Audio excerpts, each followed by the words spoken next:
राजा विक्रमादित्य ने बेताल को फिर से अपने कंधे पर डाला और चुपचाप आगे बढ़ने लगे। बेताल ने अपनी रहस्यमयी हंसी के साथ एक नई कहानी शुरू की। बहुत समय पहले की बात है। उज्जैनी राज्य से कुछ दूर स्थित एक छोटे से राज्य कांचनपुर में राजा वीरसेन का शासन था। वे न्यायप्रिय और बुद्धिमान राजा थे, लेकिन एक समस्या थी, उनका कोई उत्तराधिकारी नहीं था। राजा और रानी ने हर प्रकार की पूजा अर्चना की, लेकिन संतान सुख नहीं मिला। फिर एक दिन महल के दरवाजे पर एक साधु आया और बोला, महाराज, आपका राज्य संकट में पड़ने वाला है, लेकिन यदि आप एक अनाथ बालक को गोद लेंगे और उसे उत्तराधिकारी बनाएंगे तो यह संकट टल जाएगा।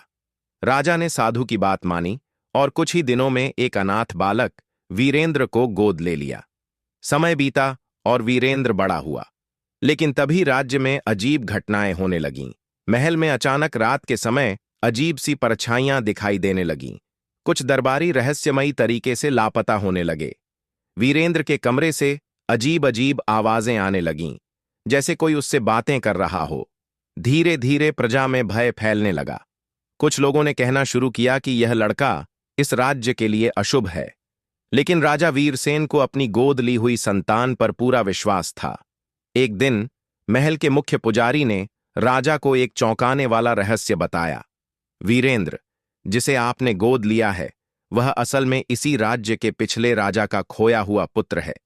उसे शत्रु राज्य के लोगों ने गायब करवा दिया था ताकि कोई उत्तराधिकारी न बचे, लेकिन किसी तरह वह बच गया और एक साधु ने उसे आपकी गोद में सौंप दिया। यह सुनते ही राजा स्तब्ध रह गए, लेकिन फिर प्रश्न उठा, महल में हो रही अजीब घटनाओं का कारण क्या था? राजा ने वीरेंद्र पर नजर रखने के लिए अपने गुप्तचरों को लगाया। एक रात उन्होंने देखा कि वीरेंद्र आधी रात को अपने कक्ष से बाहर निकला और जंगल की ओर बढ़ गया। राजा चुपचाप उसके पीछे गए। वहां उन्होंने देखा कि वीरेंद्र किसी रहस्यमयी व्यक्ति से बात कर रहा था। वह व्यक्ति कोई और नहीं बल्कि शत्रु राज्य का एक जादूगर था। उसने वीरेंद्र को सम्मोहित कर रखा था ताकि वह धीरे धीरे कांचनपुर राज्य को अपने अधीन कर सके। राजा वीरसेन ने तुरंत तलवार निकाली और जादूगर पर वार किया, लेकिन जादूगर गायब हो गया।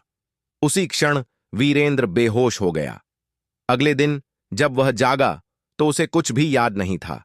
राजा ने अपनी सेना को शत्रु राज्य पर आक्रमण करने का आदेश दिया और कुछ ही दिनों में उस जादूगर को बंदी बना लिया गया। उसके मरते ही वीरेंद्र पर किया गया सम्मोहन भी टूट गया। अब वीरेंद्र को उसके असली माता पिता और उसकी विरासत के बारे में सच बताया गया। राज्य ने एक सच्चे और योग्य उत्तराधिकारी को पाया। इतना कहकर बेताल रुका और राजा विक्रमादित्य से पूछा, राजा विक्रम, यदि वीरेंद्र सम्मोहित था और उसके द्वारा किए गए कार्य उसकी मर्जी के नहीं थे, तो क्या उसे दंड मिलना चाहिए था? यदि नहीं, तो क्या एक सम्मोहित व्यक्ति को राजा बनने देना उचित होता? राजा विक्रमादित्य कुछ क्षण चुप रहे, फिर उन्होंने उत्तर दिया, बेताल, न्याय का तकाजा यह है कि व्यक्ति को उसके कर्मों के आधार पर आंका जाए, न कि उस पर जबरदस्ती थोपी गई परिस्थितियों के आधार पर।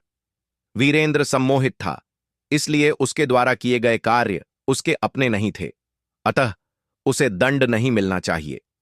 रही बात उसके राजा बनने की, तो यह इस बात पर निर्भर करता है कि वह मानसिक और नैतिक रूप से कितना सक्षम है। यदि सम्मोहन समाप्त होने के बाद भी उसमें शत्रु राज्य के प्रभाव की कोई छाया बची हो, तो उसे राजा बनाना उचित नहीं होगा। लेकिन यदि वह पूरी तरह स्वतंत्र और निष्पक्ष सोच वाला बन चुका है, तो उसे अपनी जन्मसिद्ध विरासत मिलनी चाहिए। बेताल ने ठहाका लगाया और बोला, राजा विक्रम, तुमने सही उत्तर दिया, लेकिन नियम के अनुसार मैं फिर से उड़कर चला जाऊंगा। इतना कहकर बेताल फिर से पेड़ पर जा लटका। राजा विक्रमादित्य ने एक बार फिर बेताल को कंधे पर डाला और आगे बढ़ने लगे, लेकिन बेताल अभी भी मुस्कुरा रहा था। उसने सोचा, अब देखता हूं अगली कहानी में विक्रम किस तरह फंसते हैं। तो कैसी लगी ये कहानी कमेंट में जरूर बताना और वीडियो को लाइक एंड चैनल को सब्सक्राइब कर देना।